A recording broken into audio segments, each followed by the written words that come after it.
Mark Carney finally announces his major projects list, and Alberta's premier is surprisingly upbeat. The federal Conservatives are calling on Ottawa to scrap the temporary foreign workers program, plus an horrific act of political violence south of the border. That's next on episode 30 of the Rob Breakenridge Show.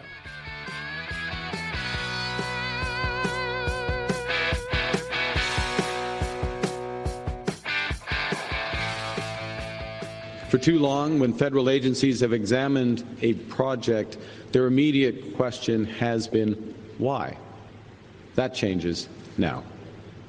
From now on, Canada's new government starts by asking ourselves for major projects, how? How can we do it bigger? How can we do it faster? Well, greetings, friends, and welcome to this episode of the Rob Breakenridge Show. So great to have you along with us. A lot to get into in this episode of the podcast. We'll start with the announcement Thursday in Edmonton. That voice you just heard, of course, that of Prime Minister Mark Carney, making the announcement of these new major projects that are going to be fast-tracked under the Major Projects Office. All of this being born from Bill C-5, and in particular the Building Canada Act, to identify these projects that are in the national interest and then use this office, this process, to make sure that those can happen more quickly than they otherwise would have happened. So we're all wondering, what projects would this include? Now, there were 5 announced on Thursday, and again, we'll get into it, but the Prime Minister says there are more to come. Here's the Prime Minister talking about the announcement of these initial 5. And the first he describes here, one that I think is of particular interest in Alberta because it involves energy, specifically liquefied natural gas. This is the first tranche of projects. We expect the second tranche of projects to be announced by the Grey Cup. So these first projects are, and I'll go them in order. First, LNG Canada Phase 2. Its expansion in northern British Columbia.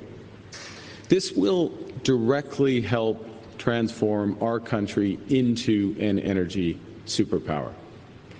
This project will double LNG Canada's production capacity and make it the second largest liquefied natural gas facility of its kind in the world.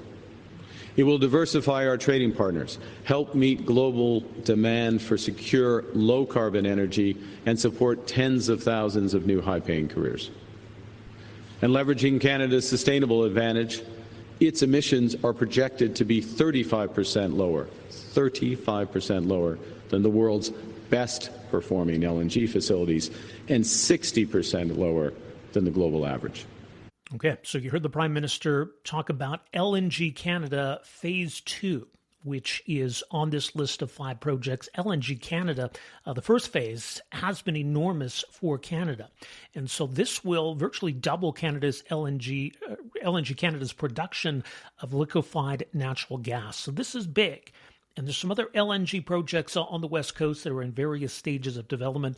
So that's all very encouraging when it comes to Canada's potential for LNG exports. And frankly, we've been on the sidelines for too long when it comes to this. And so we've seen the Americans race ahead. So this is encouraging. So that's one of the 5. The other 4 on the list, there's one in Ontario. It's the Darlington New Nuclear Project in Bowmanville, Ontario. So this is going to focus on SMRs, small modular reactors. So this project, the government says, will make Canada the first G7 country to have an operational small modular reactor. Also on the list, an expansion at the Port of Montreal. So this will expand the Port of Montreal's container capacity by about 60%, the government says. This is interesting as well. So there's a copper mine project in Saskatchewan that's on this list, and also the expansion of a mine in northwest BC, which will also increase Canada's copper production. So energy, minerals, these are the kinds of things that Canada should be looking at where we have some strength that we can use right now. So those are the 5 projects on this list of major projects, which now goes through the Major Projects Office, which of course is going to be based in Calgary. Now, to some extent, this is low-hanging fruit because these projects are all in various stages of development. They are fairly advanced, relatively speaking. So it's unclear exactly what this whole process is going to add to all of that. Like, there's no exact timeline or deadline here for getting all of these projects complete. Certainly, I think once they are all complete, this will all be a positive for Canada. But I think there's still some question about how this is all going to play out. But especially now moving forwards, the Prime Minister pointing out these are the initial projects under the Major Projects Office, and there will be more to come, potentially including a pipeline. We'll get to that in just a second. But that was one of the questions put to the Prime Minister on Thursday in Edmonton. Like, okay, you've got these projects are all kind of moving along anyway. So when we sort of get to the next round of projects and those that are in earlier development stages, how much more difficult is that going to be? I'm highly confident that there will be some new projects that will come in when we're in Winnipeg or just before going to Winnipeg for the Grey Cup. There'll be some new projects that come in that will rise to that level of the projects that are substantially advanced or that the Major Project Office thinks that they can pick up and move them to be to the finish line. There's more of those that are close but not quite there at this point. But I think partly by seeing the scale of our ambition, the speed with which we're moving, how we're being resourced, this country is open for business. We're building big projects for Canadians, for the people behind me, and the union leaders represent people across, good union workers across the country, skilled trade people, our engineers. We are building at scale, at speed for Canadians for decades. And by the way, you can go to our website, breakenridge.ca. I do have a piece up on this announcement today and sort of going through all of this. And one of the points I made, and it's been made through this entire conversation, is just how unfortunate in a way it is that we need something like this. That we need a Major Projects Office, or we need this kind of superseding legislation, Bill C-5, that kind of overrules all the existing rules and regulations, much of which has probably been detrimental when it comes to the kinds of investment and projects that we need and we're trying to spur with this whole approach. And we're not seeing that. We talked on the last podcast about the need for Canada to come up with a real economic and fiscal plan. Like, we're not making any kinds of changes to policy or taxation that's going to try to incentivize big investments in Canada. So we're sort of picking and choosing these projects and trying to speed them along. But what about everything else? So I think there's still all of those underlying issues that need to be addressed. That we're really going to try to extract the most we can out of our economy right now in light of all the challenges we're facing. But again, I mean, these projects moving ahead is certainly, I think, a net positive for Canada. By the way, as it pertains to the policy side, there was some late-breaking news on Thursday afternoon from Canadian press that appears as though the Carney government is prepared now to drop the oil and gas emissions cap as part of their revised climate plan. Now, that's been one of the policies singled out by Alberta as of particular concern. And we'll get to all of the reaction from Alberta in just a moment, but that's potentially very significant. Now, something else that was announced on Thursday was a different project that's not on this list of 5, but it is something that's been referred to the Major Projects Office, and it's the Pathways Carbon Capture Project. These are some of the major players in the Alberta oil sands that have proposed this massive new carbon capture system. And so this will be pretty big. It's going to come with quite a price tag as well. But yeah, if we want to look at reducing emissions substantially in the future, carbon capture technology is probably got to be a key part of that. So we've had a lot of talk recently about maybe the potential here to link the Pathways project to a new major pipeline project, potentially to the West Coast. So first of all, here's the Prime Minister on Thursday talking about the Pathways project in this link to this idea of a so-called grand bargain. We're also referring the Pathways or Pathways Plus project to the Major Projects Office. Pathways is an Alberta-based carbon capture, utilization and storage project, which could achieve enormous emissions reductions, taking the equivalent of the emissions of 90% of all the cars and trucks in Alberta off the road, all while facilitating new growth in the oil sands. By pairing investments in Pathways with a new pipeline to a variety of markets. Pathways represents the opportunity to create a major new industry in carbon capture and storage, and an essential technology for global decarbonization. So some interesting comments there from the Prime Minister, and you can see here where there's a potential pathway, so to speak, to getting a major pipeline project as part of maybe one of the next or the subsequent announcements of other major projects to be advanced under this office and this process. Now, part of the challenge is finding a proponent for that pipeline project because, at least publicly, there isn't one at the moment. And that's been one of the issues, right, we've been grappling with is how do you convince someone to come forward? What kind of certainty do you need? And what's been a hindrance in the past when it comes to proposing this kind of a project? It certainly is something that is going to be needed.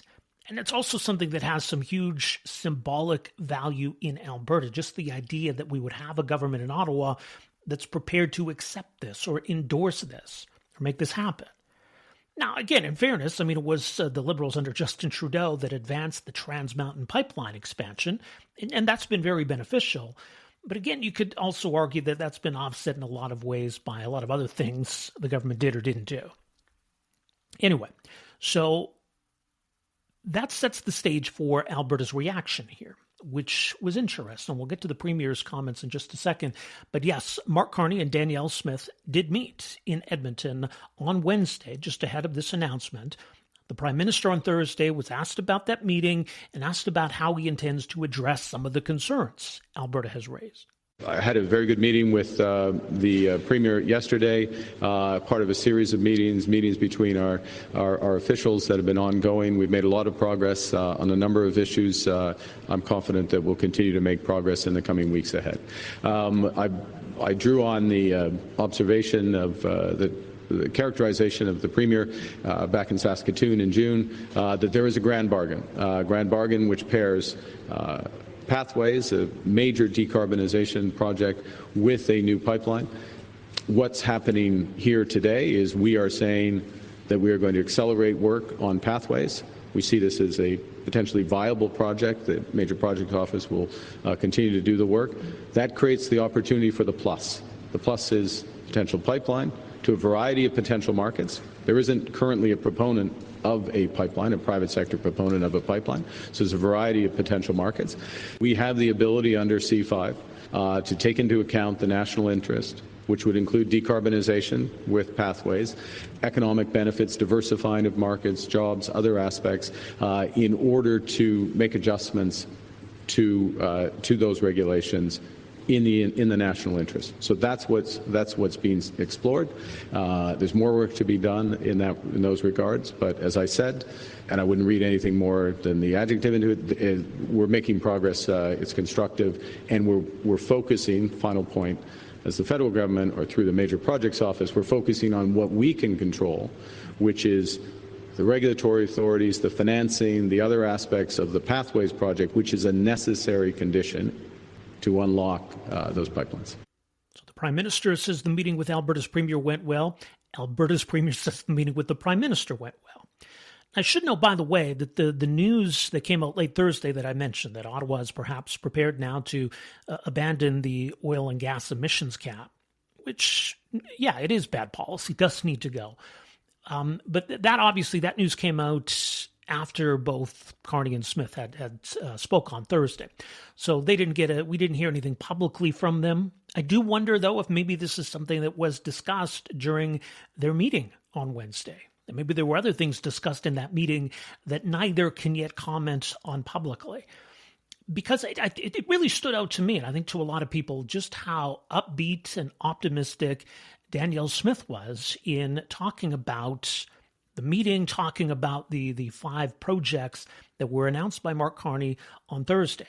Now, technically, actually, Danielle Smith was speaking before Mark Carney, but this list of the 5 projects had kind of leaked out, and so everyone sort of knew what was being announced.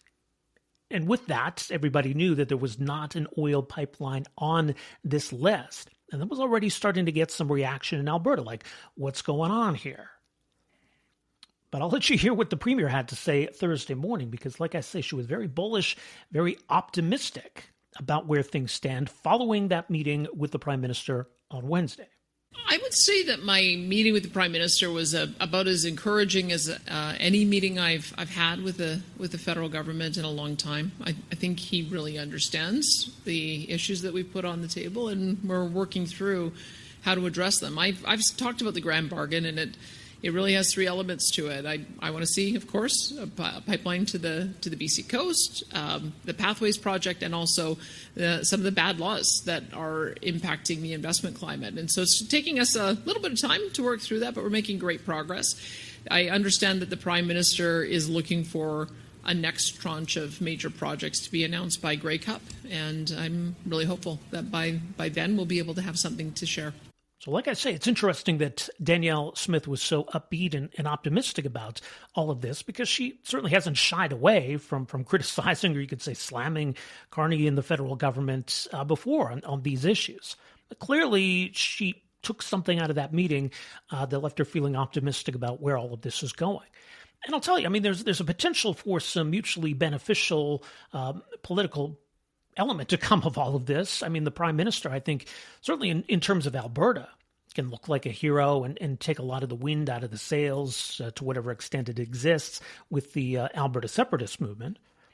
And even just beyond Alberta, I mean, you look right across the country, poll after poll is showing there's a lot of support for new energy projects, for new pipelines. So I think that's a political win. Now, maybe it becomes a tricky issue as he tries to keep his base happy or the Liberal Party happy. And I guess we'll see what the revised strategy, climate change strategy from this government looks like. But I think there's a real win potentially for Mark Carney there. And for Danielle Smith, too. I mean, to be able to say, hey, look, we've been pushing the Prime Minister and look at what we got, right? So the opportunity to show that her strategy worked or that she helped deliver this. So there's that political upside for her as well. But it was also interesting because the Premier was asked about the 5 projects that were on this list. And, I think maybe a lot of people expected her to say, well, we're disappointed there's not a pipeline, which I guess you could say maybe she was. But what's interesting is that even just these 5 that were announced on Thursday, Alberta's Premier says there's a lot to like there. Well, I can tell you that when I looked at the first 5 projects, I thought finally they get it, because it's all the projects that have been difficult to build. It's mining projects, it's LNG Canada, and I think that demonstrates a real shift in the focus of this government. I've seen that the Prime Minister has talked about supporting both conventional and new energy, and I think we're seeing that with some of these early announcements.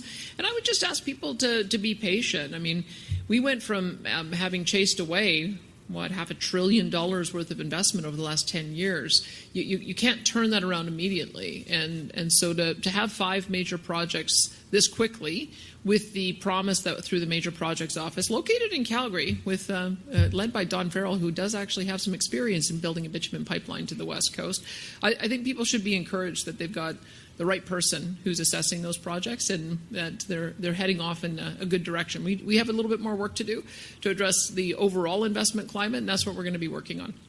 All right. And one more from Alberta's Premier here, because, yes, I think there was a lot of grumbling or frustration in Alberta once word of this list got out there in these 5 projects that did not include a pipeline, wondering whether we've been shafted by the government, or, what are we to make of this? And so that frustration was there, and I'm sure the Premier was hearing some of it. She was asked on Thursday, though, so what's your message then to those who are disappointed that we don't see a pipeline on this list? I understand why people feel like the rug has been pulled out from them several times before. I happen to believe that negotiation and discussion is the best way to be able to get to common understanding.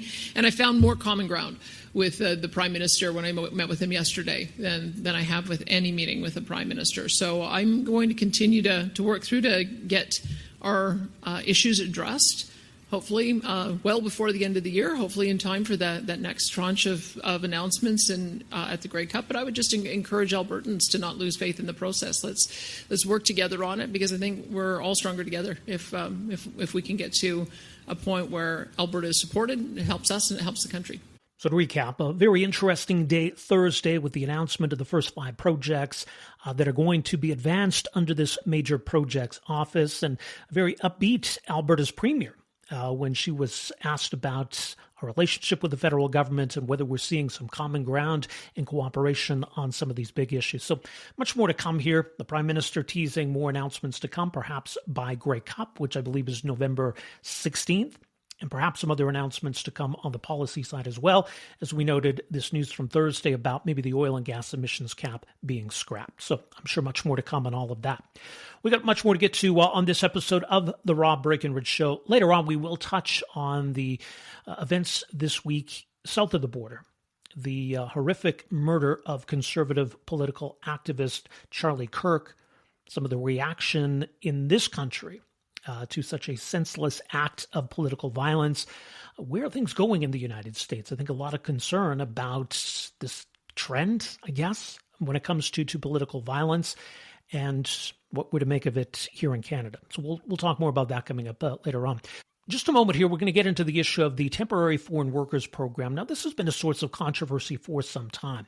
I think what we're seeing right now with increasing levels of joblessness, especially amongst young people, those numbers are really off the charts right now.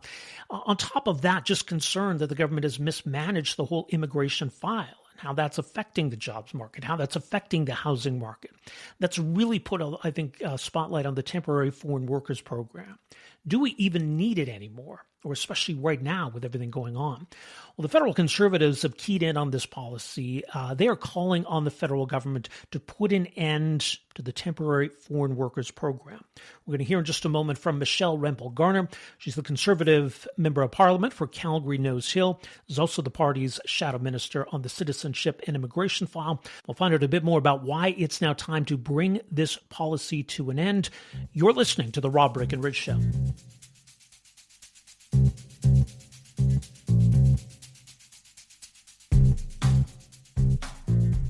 The principle is very simple. Canadian jobs for Canadian workers. It was Conservative leader Pierre Poilievre making an announcement recently that the Conservative Party wants to see the Temporary Foreign Workers Program brought to an end, and they're calling on the government to do just that. Now, the Temporary Foreign Workers Program has been controversial, for sure. As it's described on the Government of Canada's website, the Temporary Foreign Worker Program allows Canadian employers to hire foreign workers to fill temporary jobs when qualified Canadians are not available. And that's the catch. Right now, what we're seeing in Canada is increasing unemployment, especially amongst younger Canadians, that 15 to 24 age group. Unemployment hovering, and it does vary across the country, but hovering at around 20%. So that's a problem. So if we've got that many young people out of work who could potentially fill a lot of these jobs, why are we bringing in temporary foreign workers? Now, under the Liberal government of the last decade, we've seen a loosening of the program and those numbers increasing, but there was a recent tightening. So far for 2025, we have seen a decrease in the number of temporary foreign worker positions approved in Canada, but still the program exists and temporary foreign workers are being brought in to fill a lot of these jobs. Now, again, in fairness, there is some concern from the business community about the impact of ending this program. Certainly when it comes to certain farm work, agricultural jobs, there's been a real reliance on temporary foreign workers, certain tourism markets in Canada as well. But I think part of the concern here is just the extent to which this is being used, and businesses in major centers where a lot of young people live, the idea that they can't find Canadians to fill those jobs. They need temporary foreign workers. I think it's getting harder for people maybe to accept that notion. And again, I mean, the line from Pierre Poilievre about Canadian jobs for Canadians, look, that includes newcomers to this country. That includes immigrants. And I think for temporary foreign workers, and in fairness to them, a lot of these workers who come here, maybe they see this potentially as a path to immigrating to Canada, remaining in Canada. But I think it's important to remember as we talk about the broader context of immigration and newcomers to this country, I don't think this scapegoats immigrants in any way, because I think they're a part of this as well. They're here in Canada. They're trying to find work. They're trying to find a place to live. And they're facing all the same pressures. So yes, I think when we talk about Canadian jobs for Canadians, that includes newcomers to this country. Here's a little bit longer explanation from Conservative leader Pierre Poilievre about their call to end this program. You're addressing a program that temporarily brings people from low-wage countries to replace Canadians and drive down the wages of our people. The time has come for decisive action to stop the Liberals from using our immigration system to pad the pockets of corporate elites and other insiders at the expense of Canadian jobs. Again, the principle is very simple. The principle is very simple. Canadian jobs for Canadian workers. Canada first, Canada always.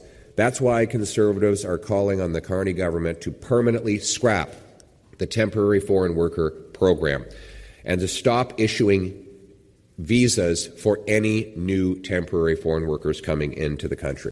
Now, the federal government has since suggested that some changes might be coming to this program, but the initial reaction from Prime Minister Mark Carney raised some eyebrows as he defended the temporary foreign workers program. Mr. Poilievre called this morning on the government to scrap the temporary foreign worker program. Is it time to shut the program down? Well, I would say the following, which is that that program has a role. It has to be focused in terms of its role. And it's part of what we're reviewing. It's part of what we will be discussing, how well the temporary foreign worker program is working and how our overall immigration system is working. We've been absolutely clear as a government that we want, and we're putting in place policies so that the overall level of immigration as a proportion of the population will decline from around 7% today to around 5% several years from now. Now, the biggest contributor to immigration is not temporary foreign workers. It's a variety of other factors. When I talk to businesses around the country, their number one issue is tariffs, and their number two issue is access to temporary foreign workers. Well, joining us now is somebody who knows this file very well. Michelle Rempel-Garner is the Conservative Member of Parliament for Calgary-Nose Hill, also the Conservative Shadow Minister on the Citizenship and Immigration file. Michelle, so great to have you back with us here. Welcome to the program. Thanks for having me. So let's talk about why now. This policy has certainly been controversial over the years. I think we've seen this debate from time to time. But when you look at everything going on right now in Canada, why is now the time to put an end to this? 1 in 5 Canadian students went back to school this fall, having not found a job this summer. The jobs numbers that came out this month are incredibly bad. 100,000 Canadians or so lost their jobs. The economy is teetering into recessionary territory. You have artificial intelligence disrupting the ability of Canadian youth to get jobs on top of this. So this is the one thing that the government can control right now. They should be, taking accountability for all their economic failures, but there is absolutely no reason for the Liberals to be bringing in temporary foreign workers during a time of a jobs crisis, and also knowing that the program has been rife with fraud and abuse of the workers who have worked under it for many years. So it's very clear that the program doesn't work. It's broken and it needs to go. The program has changed over the years, and I think part of the concern right now is just how much it's grown, the scope of this program, mm-hmm. the kinds of businesses are able to make use of the program. Is that part of why this has become such an issue? I think it's a great point. The original intent of the program decades ago was to feel legitimately hard to find labor in areas of very low, ultra low unemployment. So, this is why Conservatives said there needs to be a standalone program for seasonal agriculture, agri-food industry. Right. But there's no reason why a Tim Hortons in the GTA should be hiring a temporary foreign worker when youth unemployment in the area is at sky-high levels. We need to, I guess the other thing too is, Rob, over the years, like the Liberals, they did reverse reforms we put in place in the former Harper government.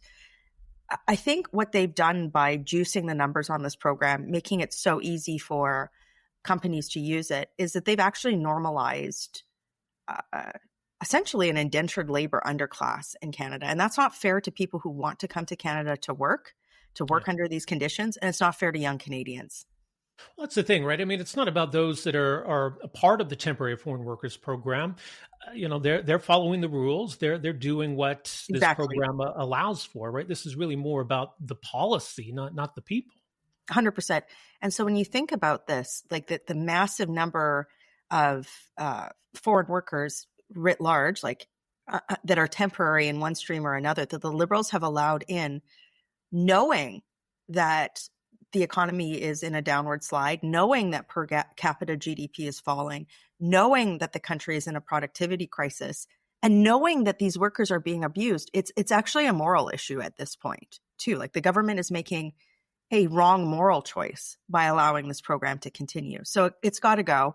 It's long overdue, and I don't see any leg that the Liberal government has to stand on for this. It's long overdue for scrapping. I mean, is there room to change the program, reform the program, limit the program, or is it kind of beyond fixing at this point? It's beyond fixing. I mean, we tried. The former Conservative government put in place significant reforms. The first thing the Liberal government did upon coming into office was cave to pressure from, high-powered lobby groups. They reversed those reforms and made it easier. And the reality is that Canadians who are looking for a job right now, especially young Canadians, they don't have access to these high-powered lobby groups that come in and, influence public policymakers, be it legislators or bureaucrats, to say, oh, well, we absolutely need this. No, what we need is the government to bet on Canadian youth. I don't know what your first job was, Rob, but like mine was at an ice cream shop. Yeah. I have deep gratitude to the people who trained me and gave me basic skills as a teenager on learning how to show up for work on time, learning how to provide service to customers. Those are skills that serve me today. And if we all of a sudden just say, as I've heard from Liberal commentators on various political talk shows over the last week, that, well, nobody wants to do, quote, those jobs, that's dangerous territory. And that's not an attitude that is consistent with the Canadian ethos of being able to come to the country, work hard, and build a life here, nor is it consistent with the ethos of us building a future for young Canadians. I think that the TFW program is antithetical to both of those sets of values, and that's why it has to go. Yeah, it's interesting because, young people aspire to maybe more than just a fast food job, but it's not like you all of a sudden fall into something higher up. I started as the same thing, right? Working in a fast food restaurant is my first job, and it's important, work experience for young people. It's an economic opportunity. It's money in their pocket. Like it's all those things that this first job is supposed to be. And right now it's like they can't even get that foot in the door. There's value and dignity in work for everybody. And I really don't buy what we hear like these lobby groups saying, which is young Canadians don't want to do these jobs. We've heard story after story this summer of kids putting out hundreds of resumes to these entry-level fast food jobs and not getting it. And the reason why employers who use this program want to do it is twofold. They have the ability to have a cheap, temporary source of labor, but also these people that come into Canada wanting to build a better life for themselves, they end up in an indentured labor system because they can't move around for the most part, right? But now with such a large group of unemployed Canadians, where these industry groups should be going with their lobby is not asking for temporary foreign workers. It should be asking to partner with the public and with the government on labor mobility strategies, skills training strategies for youth.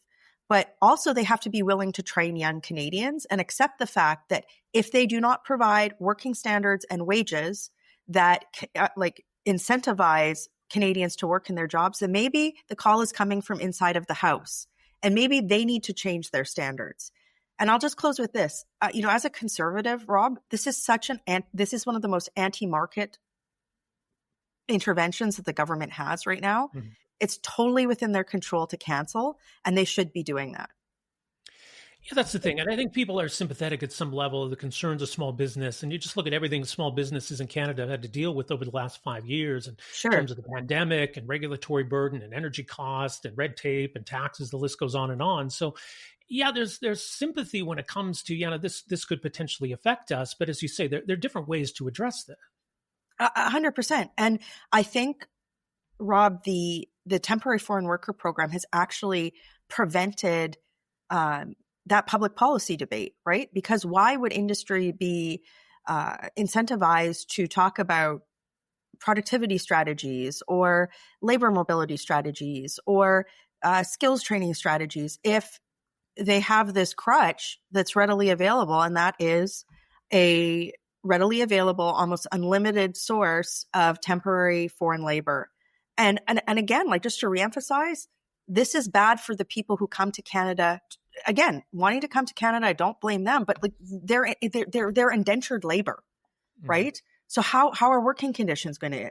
It's got to end. I have seen for 10 years stories of abuse, of all sorts of abuse and fraud in this program, and it's got to go. It's got to go. So the reaction from government, let's talk about that. The Prime Minister defended this program, even though, interestingly, he was criticizing it. I think that was, 10 or 12 years ago. And then we've got an immigration minister who's kind of nowhere to be seen right now. Where is Lena? Blink twice if you need help, Lena. I haven't seen her this summer. I can't believe that. Like, immigration is one of the hottest files in the country. And the immigration minister was nowhere this summer. And then to your point, Mark Carney, when he was asked about this, his first instinct was like, well, I talked to business leaders and they want more TFWs. Well, of course, Mark, they want more TFWs.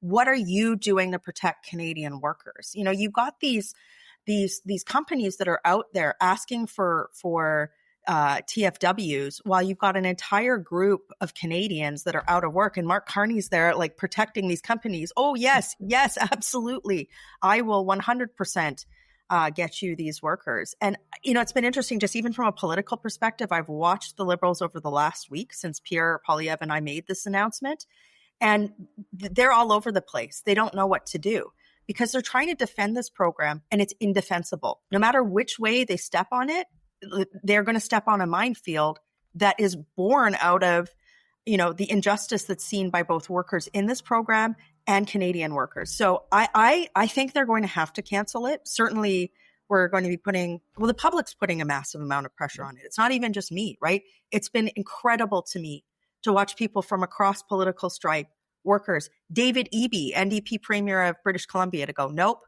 we can't do this. And to me, that tells me that there's only one path for the government. So they better change their tune and they better bring their minister out of hiding. Well, yeah, and she'll soon have to show her face in the House of Commons. So hopefully we'll get some answers here on how they plan to address this, because you pointed out there's an interesting disconnect in how the government's touting this idea of Buy Canadian. Well, what about Hire Canadian? What about Hire Canadian? Yeah. And the thing is too, Rob, this is one area of extreme mismanagement out of many in the immigration portfolio, right?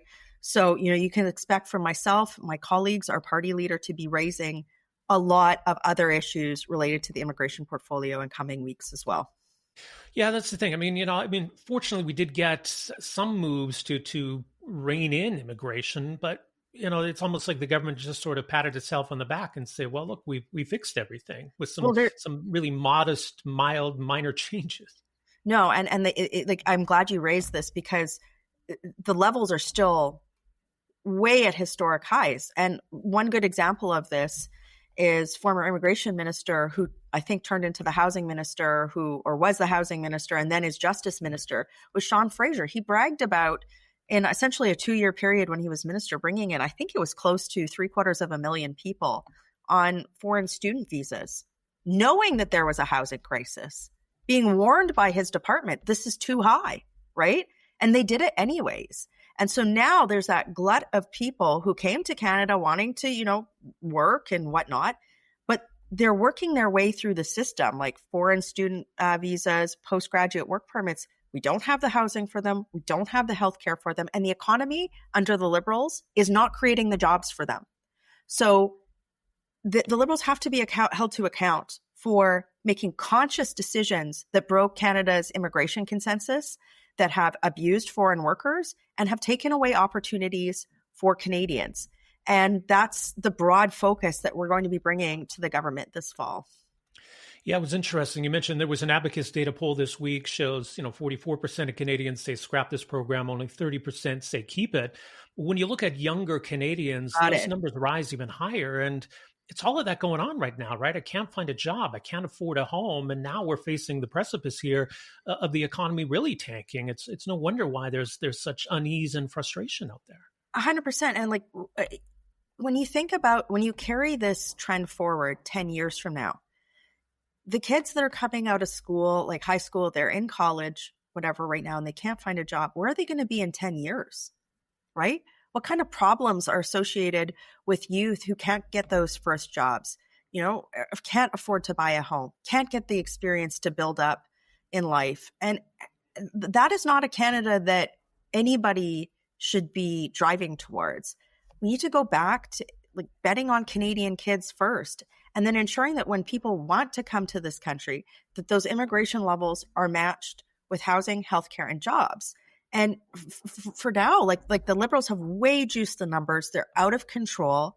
But it can't just be about numbers. It also has to be about the way, the order, and framework in which we invite people to this country, and a program which normalizes an indentured underclass in Canada cannot be part of how Canada manages immigration writ large. So it has to go. That has to be like a first principle right here. This program has to be scrapped.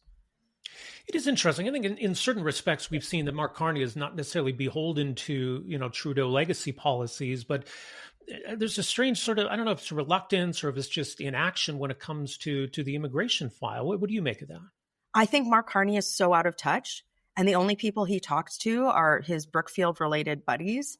I don't think he's ever actually spent any significant amount of time talking to, or it's not even talking to, it's the lived experience of the reality that's happening. So of course he's going to be out of touch. Of course he's going to poo-poo this. It's not going to be a priority for him. And frankly, it's why he put one of the weakest members of his caucus as the minister, right?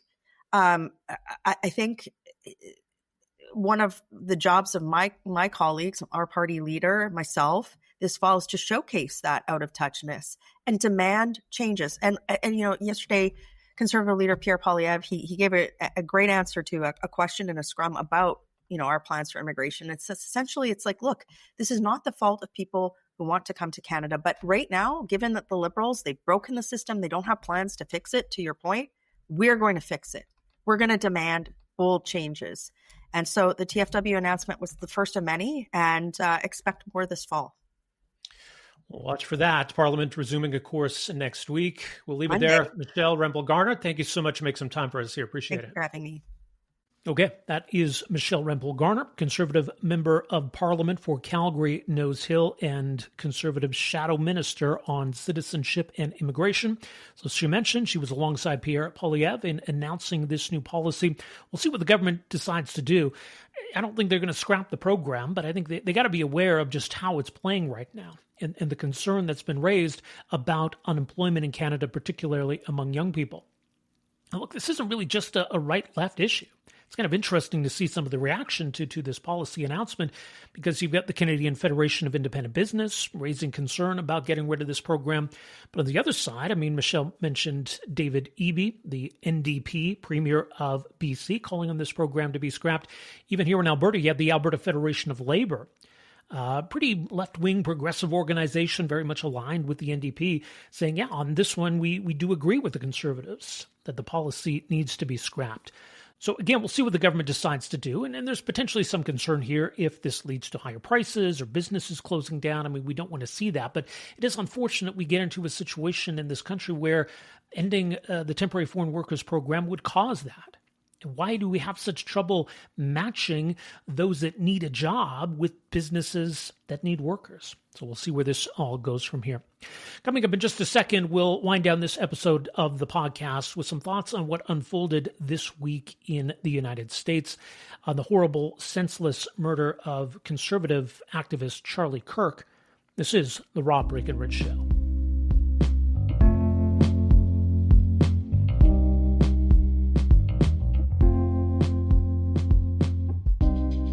To condemn a very disturbing thing that happened in America today, the killing of Charlie Kirk.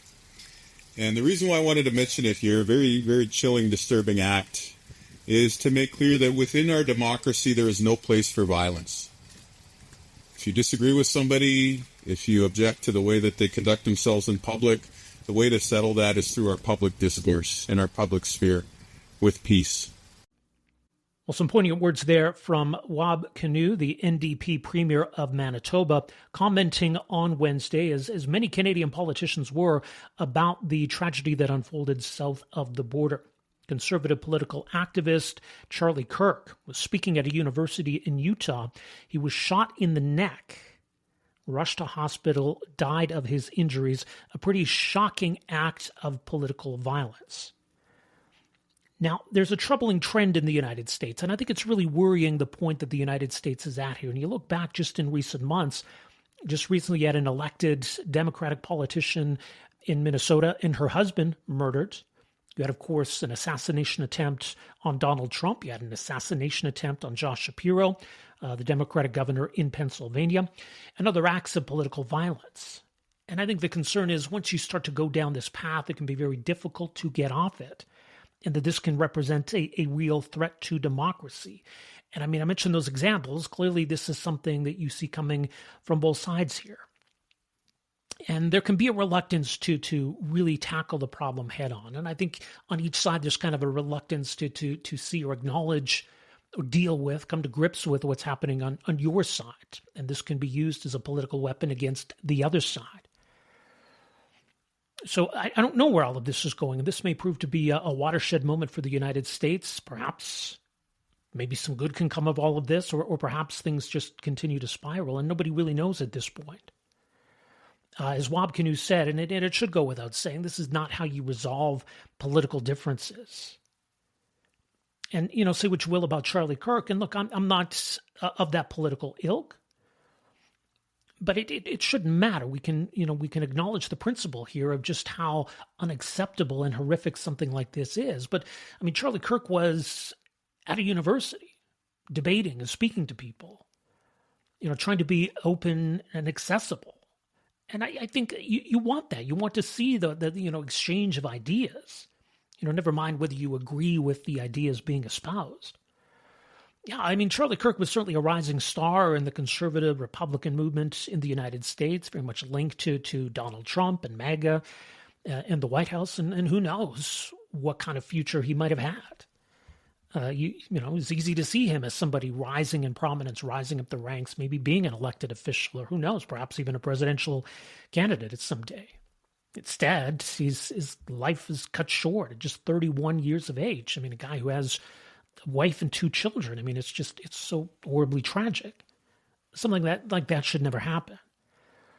Now, at this point here, late Thursday, as we record this, police authorities, they're still looking for the gunman or whoever else might have been involved. So at this point, we don't even know who did this, let alone why they did this. But of course, there's all kinds of speculation, and I suppose the longer this drags on without a suspect in custody, maybe it just opens the door to further conspiracy theories. So it feels like a really edgy moment right now in the United States in the aftermath of all of this. And again, I don't know that Canada is completely immune from all of these issues. I think as Canadians, we're looking in on this. We're obviously concerned about what we're seeing in our neighbor to the south. I think we're just concerned as decent humans as to what happened here. Although, look, it is sick. It's unfortunate to see where there are some who are minimizing or almost in a twisted way celebrating this. That does not lead to a good place, and that should be condemned too. But yes, I think at this point we're sort of seeing this as observers, but we shouldn't be complacent either, I don't think, about the situation here. But just a little bit more of the reaction on the Canadian side. This was Conservative leader Pierre Poilievre speaking at a press conference on Thursday, touching on the situation.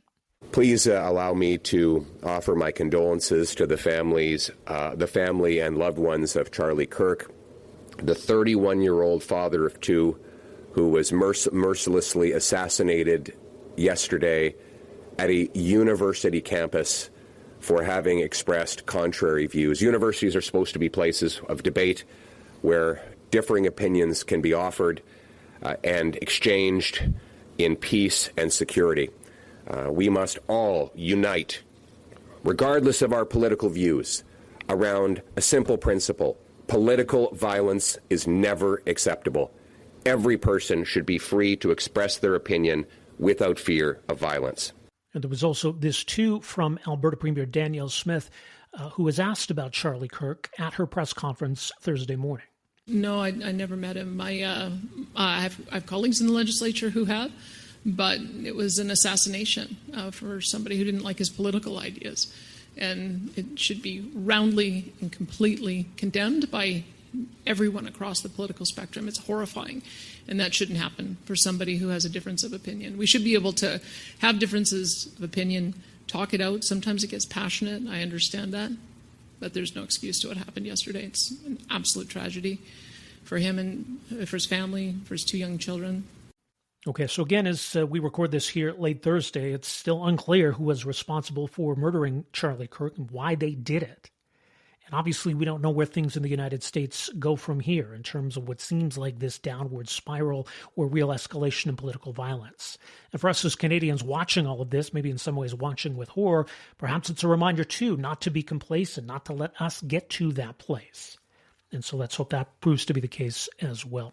But obviously, we'll continue to follow this story. That's where we will leave it for this episode of the Rob Breakenridge Show. I do want to let you know, watch for this coming up later on Friday. I'll be sitting in with Matt Carney as Jen Gerson is away in the weekly edition of The Line podcast, more at readtheline.ca. And of course, I'll have a new episode of The Line Alberta podcast coming up on Wednesday of next week, September 17th. We'll also have another episode of the Rob Breakenridge Show for you coming up on Tuesday. In the meantime, folks, have yourselves a safe and enjoyable weekend. You can find us at robbreakenridge.ca. We'll talk to you next week. Take care.